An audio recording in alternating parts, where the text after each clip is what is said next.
Hey everybody, it's Steve with SPL Games.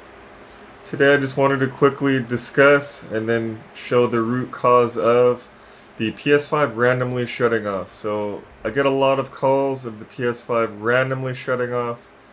I've even had people take it to other shops and they have all this time to look at it and look it over and see what's going on, and they don't know what's wrong. And I've had where they change out the power supply isn't the case. So basically, the PS5 it's a bitching device. I love it, but unfortunately, I don't know if they did it on purpose to try to get more business or what the main reason is why they did it. But there is no overheating warnings. So when your unit randomly crashes, I could almost guarantee it's related to the unit overheating. So we have a unit here. I'm just gonna go ahead and repair it. Go through the steps of repairing it. And that way, if you are skilled enough to do it without damaging your unit, you could go ahead and fix it yourself.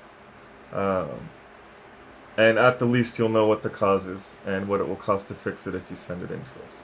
So let's go ahead and dig in. So this is the PS5. Obviously, the wings or beauty covers, whatever you'd like to call them, has been removed already. Let's dig in. So already we could see a lot of chunkies in the fan. This is just a small taste of what's to come. This one's really bad. Really bad. So you guys will see once I get in there. And by the way, this video goes out to you, Maurice, just to show you what's up with what I do the last 18 years and going.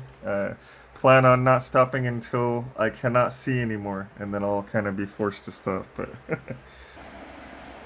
Alright, and so I barely got the top cover off, and the mini heat sink up on the top here, yeah, fully clogged. We're gonna need to clean that out. Alright, so we got all the chunkies removed. There was lots of chunkies just floating around underneath the disk drive. We got the cable disconnected here, cable disconnected here, these antennas disconnected. We'll need to disconnect the remaining two antennas. Okay, we're gonna have to feed that wire through there so we don't damage these little stickers that hold it in place. We could just reuse them. And then we'll need to pull this whole flipping thing out. And in order to do that, we have to also flip this whole thing over, and there's two screws holding it in place. So let me go ahead and take care of all that. Oh, and gotta remove this one black screw as well. That's holding it all together. Alright, so on the bottom of the unit, these are the two screws you need to replace. Obviously, I've already taken them out. And you can see the chunkies through the little cutout there, just to give us an idea of what we're going to see on the inside moving forward. Fuck, man. Oh, you think that's bad? Look at all those chunkies. All those chunkies, man. It can't breathe. It's overheating. Maurice, wherever you're keeping this unit at, do not keep it there no more. It needs to be in a nice open area where it could breathe and not suck in the same hot, dusty air. If I had to guess where you're keeping it right now, I'd say you were keeping it inside of an entertainment center. Alright, so we are back. As you can see, she is fully cleaned up for the, I call it the chassis, it's what everything sits in. So now we just need to get the chunkies on the heatsink out. And we're back. Doesn't even look like the same unit. But if you guys are going to try to follow this along, you'll notice that I left the one cable connected, so you'll want to use extreme caution not to damage that cable. And other than that, if you don't know what you're doing, or if your heart starts jumping in your throat, or you start stripping screws, or anything starts becoming DIY, destroy it yourself, then please pump the brakes and call your local reputable repair shop that is licensed and has a good reputation. These connectors could rip off fairly easy too if you're too rough on them, so be very careful with those.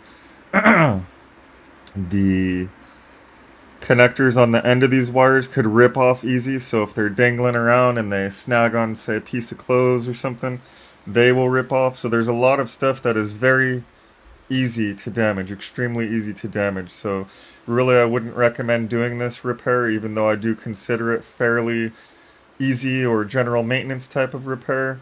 No parts or materials needed, so that's good.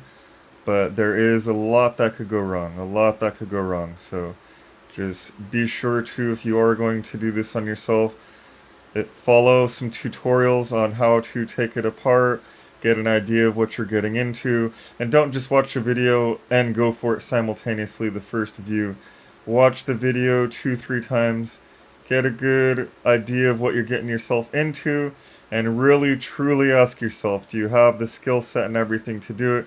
Because if not, this is a very expensive and delicate device, and at the end of the day, you don't want that bill to just keep climbing. So, for example, the way it is now, since obviously the client did not touch this unit, it's no more than $100. However, had they tried to open it themselves and say ripped out the internal fan connector or one of those nipple connectors for the antenna or something like that, it could quickly jump to now a $200, sometimes $200+ repair. So just definitely keep that in mind, because if the initial concept of DIY is do it yourself and is to save money, it will quickly become DIY, destroy it yourself, and you will lose lots of money. So just really put some deep thought into whether you should attempt this or any repair on your devices. But other than that, it's all fully cleaned out, all good to go. I just got to reassemble it and call the client, let them know it's ready. But that is the cause of the PS5 randomly crashing. Be sure to like and comment. If you like what you see, be sure to subscribe.